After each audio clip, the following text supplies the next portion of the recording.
نحمده ونصلي ونسلم على رسوله الكريم أما بعد فأعوذ بالله من الشيطان الرجيم بسم الله الرحمن الرحيم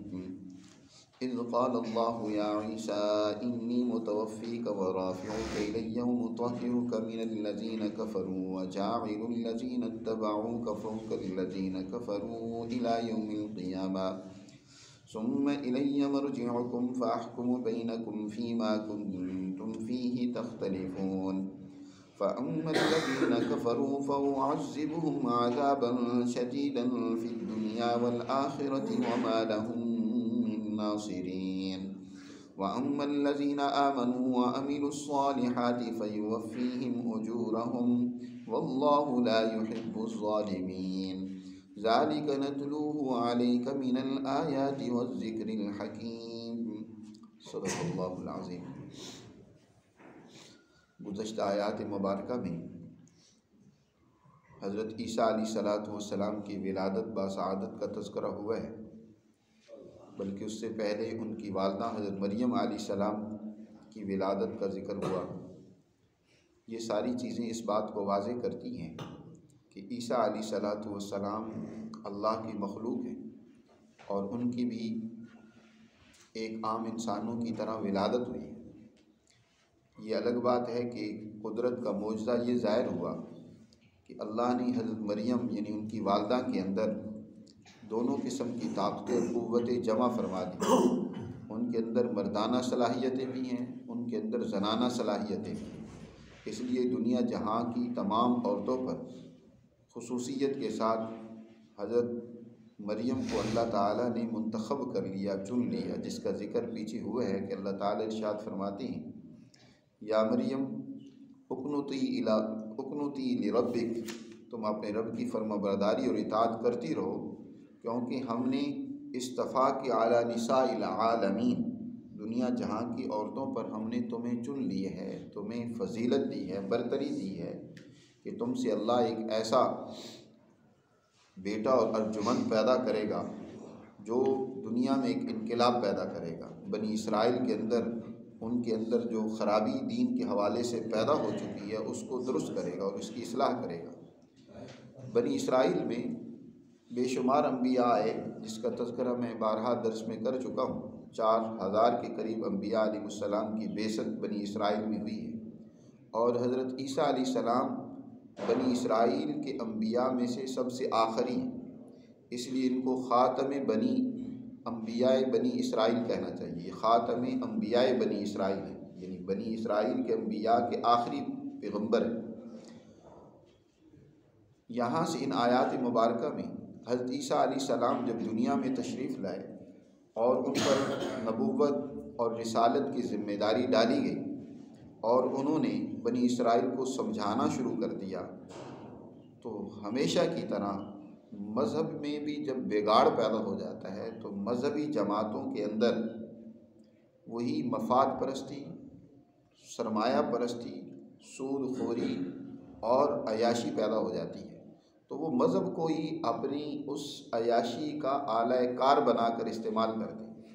مذہب کی وہ تعبیریں کریں گے، وہ تعویلیں کریں گے، مذہب کو اس انداز سے بیان کریں گے جو ان کے مفادات کو سپورٹ کر رہے ہیں۔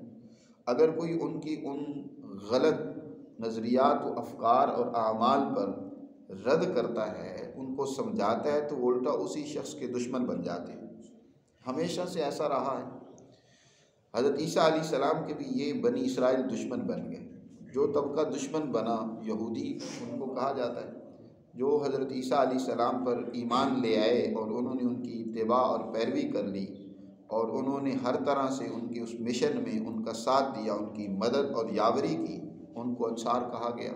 کیونکہ گزشتہ درس میں یہ بات گزر چکی ہے کہ جب عیسیٰ علیہ السلام نے محسوس کیا کہ یہ تو میرے قتل کے در پہ ہیں، تو انہوں نے اپنے ان حواریوں سے کہا کہ من انصاری الی اللہ، میری کون مدد کرے گا، کون میرے اس دین کے غلبے کے حوالے سے، پھیلاؤ کے حوالے سے میرے ساتھ۔ یاد رکھیں انبیاء کو اپنی ذات کا ڈر نہیں ہوتا، اصل تو ان کو فکر اپنے اس مشن کی ہوتی ہے کہ اس مشن کو آگے پھیلانا ہے، لوگوں تک منتقل کرنا ہے۔ تو وہ حواری حضرت عیسیٰ علیہ السلام کا ساتھ دینے کے لیے پرعزم ہے، اسی لیے ان کو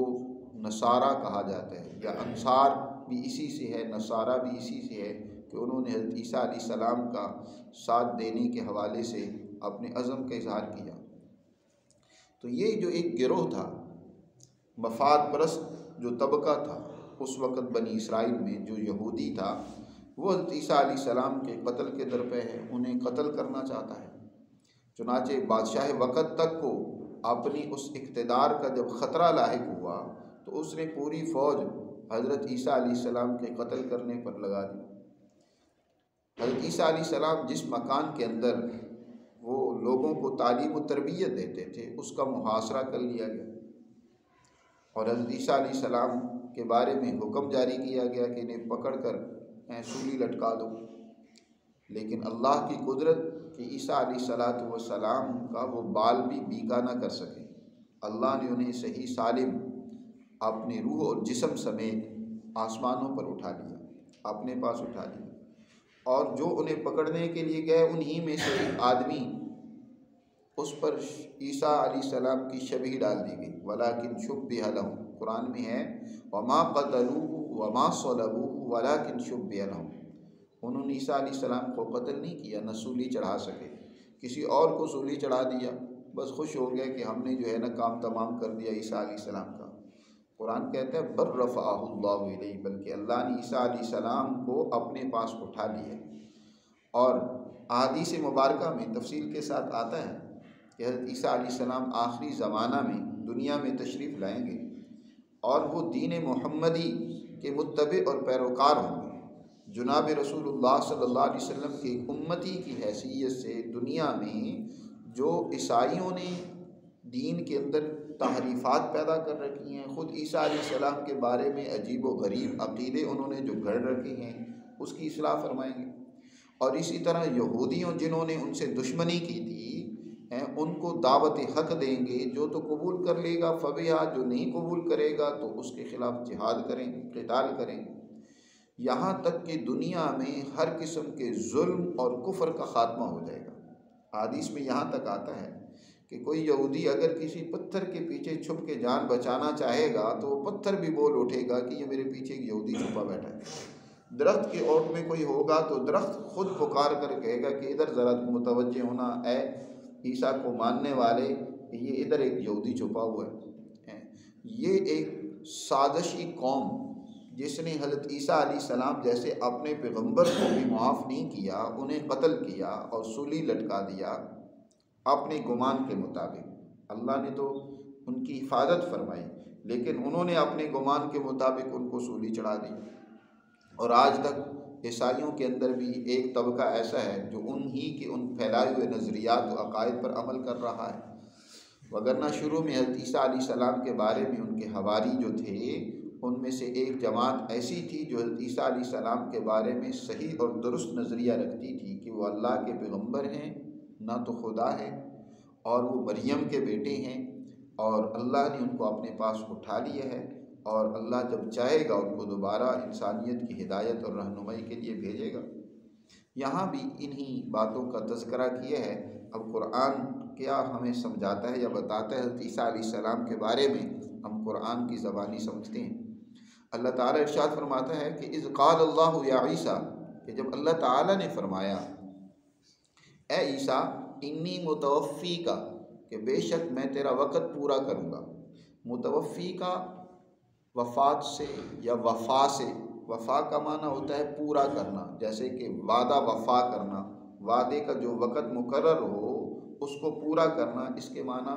وفات اسی سے متوفی کا کے بھی آتے ہیں۔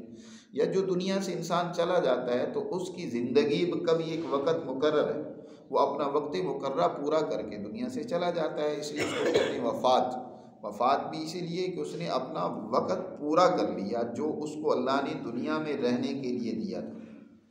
اسی طرح وفات کے معنی نیند کے بھی آتے ہیں۔ کسی کو نیند میں جو سو جاتا ہے، وہ بھی ایک درجے میں اپنے اس وقت میں جو اس نے دن میں کام کاج کرنا تھا وہ کر کے فارغ ہو کے اب وہ اپنی نیند کے آغوش میں چلا گیا۔ اللہ الذی یتوفاکم باللیل ویعلم ما جرحتم، اللہ وہ ذات ہے جو تمہیں رات کو وفات دے دیتا ہے، یعنی تمہیں نیند دے دیتا ہے، رات کو نیند میں سلا دیتا ہے۔ تو یہاں متوفی کا کے معنی وہ وفات نہیں ہے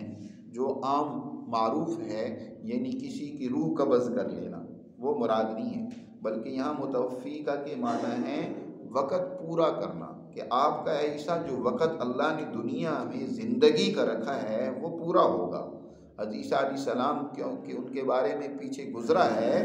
کہ وہ لوگوں سے مہد میں بھی بات کریں گے، کہل میں بھی بات کریں گے، مہدم و کہلا، لوگوں کو دعوت و تبلیغ کریں گے، دین کے غلبے کی بات لوگوں کے سامنے کریں گے۔ بچپن کے زمانہ میں بھی جیسے کہ حضرت عیسیٰ علیہ السلام نے مہد میں اپنی والدہ کی گود میں ہی لوگوں سے کلام کر کے کہا انی عبد اللہ آتانی الکتاب وجعلنی نبیا وجعلنی مبارکا، اور اس طرح جوانی میں بھی لوگوں سے کلام کیا۔ کہل کہتے ہیں عمر کے آخری حصہ۔ حضرت عیسیٰ علیہ السلام دنیا میں تو ابھی آخری عمر کے حصے میں پہنچے نہیں تھے، اس سے پہلے ہی ان کو اٹھا لیا گیا، تو وہ عمر کا آخری حصہ وہ آ کر دنیا میں پھر گزاریں گے۔ اللہ نے ان کو اپنے پاس بلا لیا ہے، اور آخری حصے میں پھر دنیا میں آ کر انسانیت کو اللہ کی وحدانیت، اس کی توحید اور انبیاء علیہ الصلاۃ والسلام میں سے آخری پیغمبر جناب رسول اللہ صلی اللہ علیہ وسلم کی اتباع کی دعوت دے گی۔ تو اب وہ آخری وقت جو ہے ان کی زندگی کا وہ پورا ہوگا۔ اسی کو قرآن نے یہاں کہا ہے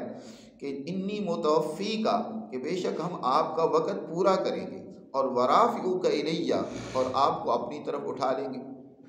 رافع رفع سے ہے کہ آپ کو ہم اپنی طرف ابھی اٹھا لیں گے، اور آپ کا وقت پورا ہوگا، اس پورا وقت کرنے کے لیے پھر دنیا میں آپ کو بھیجا جائے گا۔ وَمُطَهِّرُكَ مِنَ الَّذِينَ كَفَرُوا، اور جو آپ کے منکر ہیں، آپ کی رسالت کو نہیں مانتے، آپ کی تعلیمات کا انکار کر رہے ہیں، آپ سے دشمنی کر رہے ہیں،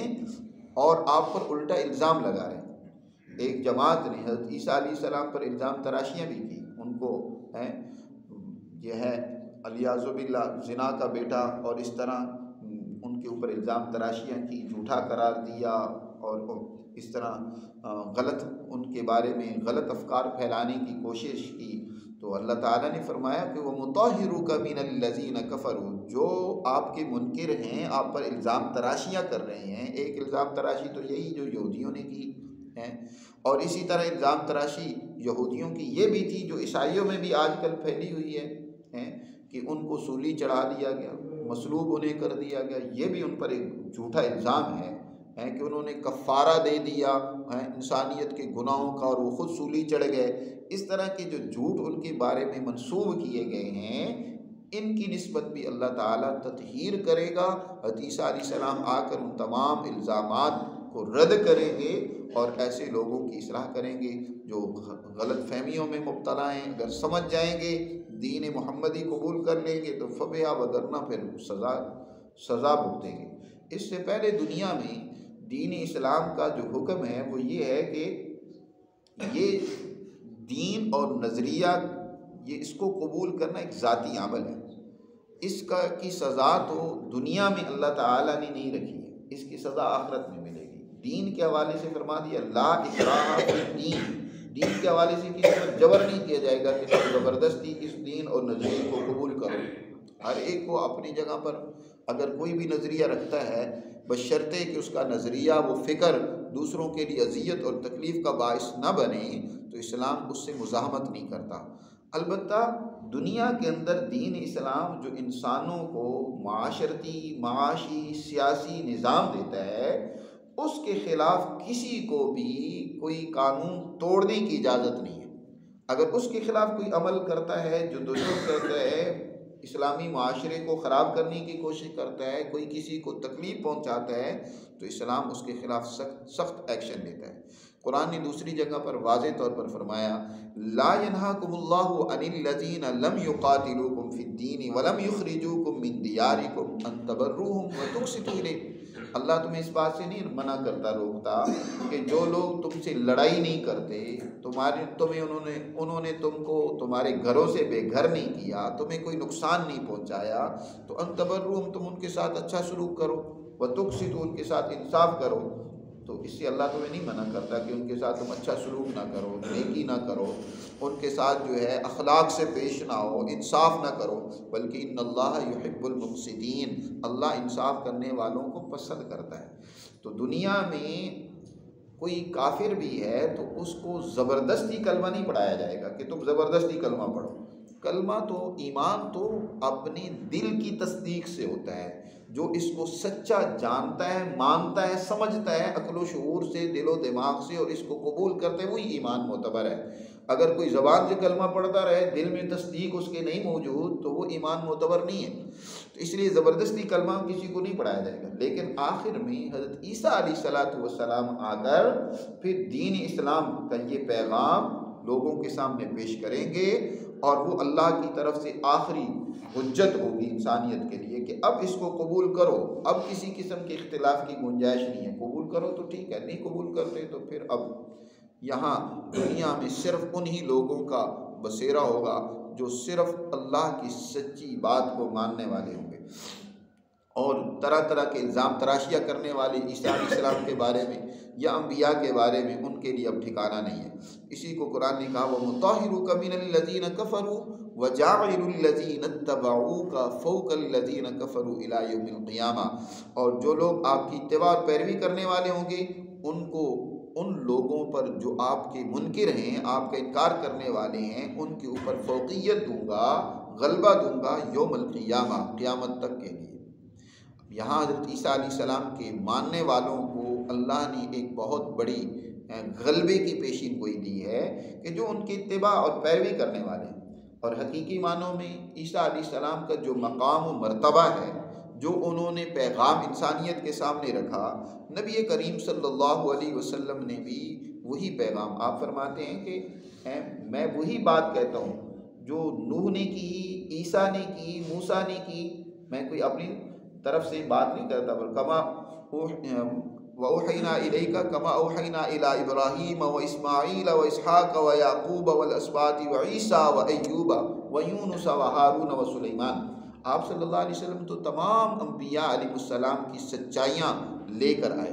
آپ نے تمام انبیاء کی تصدیق کی، انبیاء کی ان بنیادی اصول اور ضابطوں کو جو انہوں نے بیان کیے، آپ صلی اللہ علیہ وسلم نے ان کی انسانیت کو دعوت دی ہے۔ تو حضور صلی اللہ علیہ وسلم اور حضور پر ایمان لانے والے ہی حقیقی معنوں میں عیسیٰ علیہ السلام پر بھی ایمان لانے والے ہیں۔ عیسیٰ علیہ السلام کا جو اصل مقام و مرتبہ ہے، جو ان کی اصل شان ہے، جو ان کی تعلیمات ہیں، وہ مسلمان ہی مانتے ہیں۔ اور یہی وجہ ہے کہ مسلمان جماعت، جو پہلی مسلمان جماعت جنہوں نے اپنے نبی صلی اللہ علیہ وسلم کی تصدیق کرتے ہوئے عیسیٰ علیہ السلام کے اصل مقام و مرتبہ کو پہچانا، اللہ نے دنیا میں ان کو غلبہ عطا فرمایا۔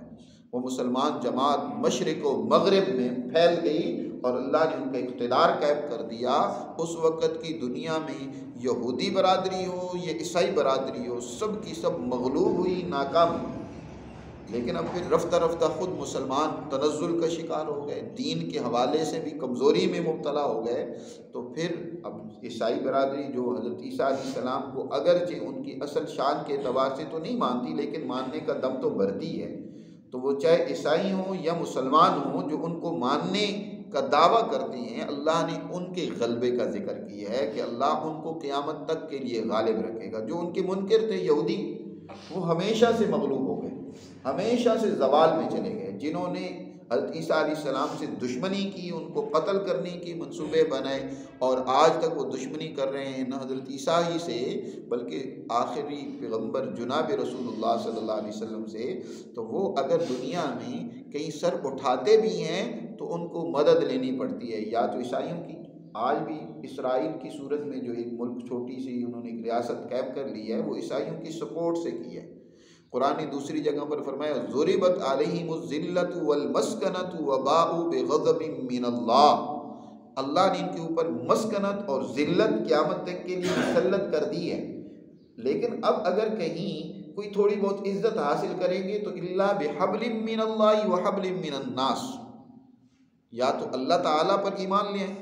اللہ کی رسی کو پکڑے تب عزت ملے گی، یا یہ کہ وحبل من الناس، کچھ لوگوں کی سپورٹ لے کر، ان کی مدد لے کر کچھ اپنی عزت یا کچھ شان بنا لیں تو ہو سکتا ہے وقتی طور پر کہیں یہ کچھ عرصے کے لیے، لیکن قیامت تک کے لیے بنیادی طور پر غلبہ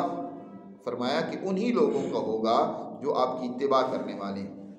ثم الی مرجعکم، پھر میری طرف ہی تم سب کا لوٹ کر آنا ہے، فاحکم بینکم فیما کنتم فیہ تختلفون، اور جن باتوں میں تم اختلاف کر رہے ہو ان سب کا میں فیصلہ کروں گا۔ فاما الذین کفروا، بہر صورت اب دنیا میں جو لوگ بھی منکر ہیں اے عیسیٰ آپ کی تعلیمات کے، فاعذبہم عذابا شدیدا، میں ان کو سخت سزا دوں گا، فی الدنیا، دنیا میں بھی، والآخرت، اور آخرت میں بھی۔ دنیا میں بھی وہ سخت سزا کے مستحق ہیں، عزت سے محروم ہو گئے، ذلت اور مسکنت میں مبتلا ہو گئے۔ یہ بہت بڑا اللہ کا عذاب ہوتا ہے کہ کسی قوم کی عزت چھن جائے، کسی قوم پر مسکینی اور معاشی تنگدستی اور غربت چھا جائے۔ اور یہی حال آج مسلمان کا بھی ہے، کیونکہ مسلمانوں نے بھی اللہ کی تعلیمات کو چھوڑ رکھا ہے۔ جو کوئی قوم بھی اللہ کی تعلیمات سے انحراف کرتی ہے وہ اللہ کے عذاب میں مبتلا ہو جاتی ہے۔ آج اللہ کا عذاب ہم پر بھی جو ہے اس کی وجہ یہی ہے کہ آج ہم نے اللہ کی تعلیمات کو پس پش ڈال رکھا ہے۔ بس خواہشات جو میٹھا میٹھا ہے، ہپ ہپ کڑوا کڑوا تو۔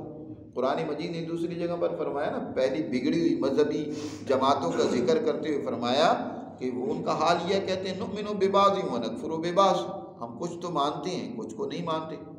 فما جزاؤہم فی الحیات الدنیا ذالک لہم خزی فی الحیات الدنیا، ان لوگوں کی جزا اور سزا کیا ہو سکتی ہے کہ دنیا کے اندر ذلت، ذالک لہم خزی فی الحیات الدنیا، دنیا میں ایسے لوگ ذلت میں مبتلا ہو گئے۔ تو ایسے لوگوں پر دنیا میں ذلت مسلط ہو جاتی ہے جو میٹھی میٹھی باتیں مان لیں، اور جہاں کچھ قربانی دینے کا موقع آئے، اللہ کے دین کو غالب کرنے کے لیے جد و جہد کی بات آئے، وہاں وہ بالکل کیا ہے زیرو ہو جائے۔ تو آج بھی ہماری پستی کی بھی بڑی وجہ یہی ہے کہ ہم نے اللہ کی تعلیمات کو پس پش ڈالا ہوا ہے۔ تو باہر کا قرآن کہتا ہے کہ جو منکر ہوں گے اللہ کی تعلیمات کے تو ان کو سخت ترین سزا ملے گی دنیا میں بھی۔ آج مسلمان ایک اور غلط فہمی کا شکار ہو گیا، وہ سمجھتا ہے بس سزا تو صرف آخرت میں ہونی ہے، دنیا میں تو کوئی نہیں ہے۔ دنیا تو یہ کیا ہے کافروں کے لیے، دنیا مسلمان کے لیے نہیں ہے، اللہ کے ماننے والوں کے لیے دنیا نہیں ہے۔ اللہ تو کہہ رہے ہیں فَأُعَذِّبْهُمْ عَذَابًا شَدِيدًا فِي الدُّنْيَا والآخرہ، بعد میں ذکر کیا دنیا میں بھی ان کو سخت سزا دوں گا۔ یاد رکھو جن کی دنیا ذلت کی ہوتی ہے، دنیا بد اخلاقی کی ہوتی ہے، پستی کی ہوتی ہے، وہی آخرت کے اندر بھی عذاب میں مبتلا ہوں گے۔ ہم پتہ نہیں کس غلط فہمی میں مبتلا ہو گئے ہیں جی، بس یہاں تو ذلت پستی اور عاجزی کے ساتھ ہم زندگی گزار لیں، آخرت بن جائے گی۔ نہیں، دنیا بھی اچھی بنانا ضروری ہے۔ ربنا آتنا فی الدنیا حسنہ وفی الآخرۃ حسنہ، اے اللہ ہماری دنیا بھی حسنہ بنا، ہماری آخرت بھی حسنہ بنا۔ دنیا کے حسنہ ہونے کا مطلب عیاشی نہیں ہوتا، دنیا کے حسنہ ہونے کا مطلب دنیا کے اندر مال و دولت کی کثرت اور ریل پیل دولت کی ہو، یہ نہیں مطلب۔ دنیا کے حسنہ ہونے کا مطلب یہ ہے کہ دنیا میں عدل ہو، دنیا میں امن ہو، دنیا میں اعلیٰ اخلاق، دنیا میں انسانیت کی اقدار اور عزتیں موجود ہوں، یہ دنیا پر امن ہو، جنت کا نمونہ بن جائے، آخرت کی حسنہ کا نمونہ بن جائے، یہ دنیا کے حسنہ ہونے کا مطلب ہے۔ اگر یہاں دنیا میں بے عزتیاں ہوں، دنیا کے اندر ذلتیں ہوں، دنیا کے اندر جہالت ہو، دنیا کے اندر بد اخلاقی ہو، دنیا کے اندر مائیں اپنی بیٹیوں کی عزت کو نیلام کرتی ہوں، چوریاں ہوں، جان مال محفوظ نہ ہو، عزت محفوظ نہ ہو، اور کہیں ہماری آخرت بن رہی ہے، یہ کہاں کی سوچ ہے؟ دین اسلام اس طرح کی سوچ نہیں دیتا۔ اس لیے دنیا کو بہتر بنانا یعنی دنیا میں عدل کو قائم کرنا، دین اسلام کے قوانین معاشروں میں غالب کرنا، یہ ضروری ہے۔ اگر کوئی قوم اس کو نہیں قائم کرتی تو وہ دنیا میں بھی ذلت اور عذاب میں مبتلا ہوتی ہے اور آخرت کے اندر بھی عذاب میں مبتلا ہوتی ہے۔ تو اللہ تعالیٰ ارشاد فرماتے ہیں فَأُعَذِّبْهُمْ عَذَابًا شَدِيدًا فِي الدُّنْيَا وَالْآخِرَةِ وَمَا لَهُم مِّن نَّاصِرِينَ، اور ان کا کوئی مددگار نہیں ہوگا۔ وَأَمَّا الَّذِينَ آمَنُوا وَعَمِلُوا الصَّالِحَاتِ، بہرکہ وہ لوگ جو اللہ کی تعلیمات کو سچائی کے ساتھ مانتے ہیں اور اس کے مطابق درست عمل بھی کرتے ہیں، صالح عمل بھی کرتے ہیں، فَيُوَفِّيهِمْ أُجُورَهُمْ، تو ان کی محنت کا اجر اللہ پورا پورا انہیں دے گا، دنیا میں بھی اجر دے گا۔ سچی مسلمان جماعت صحابہ کرام نے جب حضور صلی اللہ علیہ وسلم کی تعلیمات کو پوری سچائی کے ساتھ قبول کیا، اس پر عمل کیا، تو دنیا میں بھی اجر دیا اللہ نے کہ زکوٰۃ لے کر نکلتے ہیں لیکن دینے والا تو ملتا ہے، لینے والا نہیں ملتا، ہر طرف خوشحالی ہے۔ ایک تنے تنہا عورت یمن سے زیور سے آراستہ ہو کر بیت اللہ کا طواف کرنے جاتی ہے، اس کی طرف کوئی نظر اٹھانے والا نہیں ہے، اکیلی ہے، جوان عورت ہے، زیور سے آراستہ ہے، کوئی نظر اٹھانے والا نہیں ہے۔ ایسا عدل قائم ہے، ایسا امن قائم ہے، ایسی خوشحالی قائم ہے۔ خلیفہ ولید بن عبد الملک اعلان کرتا ہے کہ میری سلطنت 3 بر اعظموں پر موجود ہے، بر اعظم ایشیا، بر اعظم افریقہ، بر اعظم یورپ، 3 بر اعظموں پر میری حکمرانی قائم ہے، لیکن اس پوری سلطنت میں ایک آدمی ایسا دکھلاؤ جو رات کو بھوکا سوتا ہو، ایک آدمی ایسا دکھلاؤ جو اپاہج ہو، معذور ہو، اور اس کا بہترین سرکاری خرچے پر علاج معالجہ نہ ہو رہا ہو، اور اگر اس کو خدمت گزار کی ضرورت ہے تو اس کے خدمت کے لیے آدمی مقرر نہ ہو۔ ایک بے روزگار آدمی تم ایسا نہیں ڈھونڈو گے جس کو رزق اور جس کو کاروبار اور کام کرنے کا موقع نہ ملا ہو اور وہ اپنی محنت کر کے اپنی گزر بسر آسانی سے نہ کر رہا ہو۔ وہ اعلان کرتا ہے ایک بندہ دکھلاؤ ایسا۔ یہ ہے مسلمانوں کے غلبے کا دور، یہ مسلمانوں کو عزت دینا، یہ ہے ان کو اجر دینا، جو انہوں نے عمل کیا اللہ نے اس کا اجر ان کو دیا۔ فَيُوَفِّيهِمْ أُجُورَهُمْ، آخرت میں بھی اللہ اجر دے گا۔ تو وَيُوَفِّيهِمْ أُجُورَهُمْ وَاللَّهُ لَا يُحِبُّ الظَّالِمِينَ، اور یاد رکھو ظالموں کو اللہ پسند نہیں کرتا، جو دنیا میں ظلم کرنے لگ پڑیں، بدماشیاں کرنے لگ پڑیں، چاہے وہ عیسیٰ علیہ السلام کو ماننے کا دم بھریں، جیسے کہ آج کل عیسائیوں نے دنیا میں ظلم بدماشی کو مسلط کرنا اپنا وتیرہ بنا رکھا ہے۔ آج کے عیسائی نصارہ دنیا کے وسائل لوٹتے ہیں، ان پر جنگیں مسلط کرتے ہیں اور اپنی قوم کو مطمئن کرنے کی کوشش کرتے ہیں۔ کہتے ہیں جی یورپ میں بڑا اچھا نظام ہے، وہاں لوگ بڑے مطمئن ہیں۔ بھائی دنیا کے اوپر تو بھوک انہوں نے ہی مسلط کر رکھی ہے، دنیا کے وسائل کو تو وہی لوٹتے ہیں، ان پر جنگیں مسلط کرتے ہیں اور اپنی قوم کو تھوڑا سا مطمئن رکھنے کے لیے ان پر کچھ خرچ کر دیتے ہیں۔ تو یہ انہوں نے کیا کمال کیا؟ انسانیت کی سوچ تو نہیں ہے۔ مسلمان کی سوچ تو انسانیت کی سوچ ہوتی ہے کہ ساری انسانیت امن سے رہے، ساری انسانیت کے محروم انسان ان کو وسائل ملے، ان کو علم ملے، شعور ملے، عقل ملے، عزت ملے۔ انسانیت کی سوچ تو ان میں نہیں ہے۔ انسانیت کی سوچ جو مسلمان میں تھی آج اس نے بھی کھو دی ہے، وہ بھی فرقہ واریت میں ہے، وہ بھی جھگڑوں میں مبتلا ہو گیا، وہ بھی بہت محدود سوچ کے اندر مبتلا ہو گیا۔ تو ایسے ظالم لوگ اور ظلم پر اتر آ گیا۔ آپ کے حکمرانوں کا آج کیا حال ہے؟ مسلمان حکمرانوں کا کیا حال ہے؟ ظلم، زیادتی، بدماشی، عیاشی، ڈکیتی، فحاشی ان کا کام ہے۔ ایسے ظالموں کو اللہ پسند نہیں کرتا کہ ان کو اللہ عزت دے، اقتدار دے، ان کو ان کے محنت کا اجر دے، بلکہ وہ تو ذلیل ہوں گے۔ اللہ ہمیں سمجھ نصیب فرمائے اور اپنی تعلیمات پر کما حق و عمل کی توفیق عطا فرمائے۔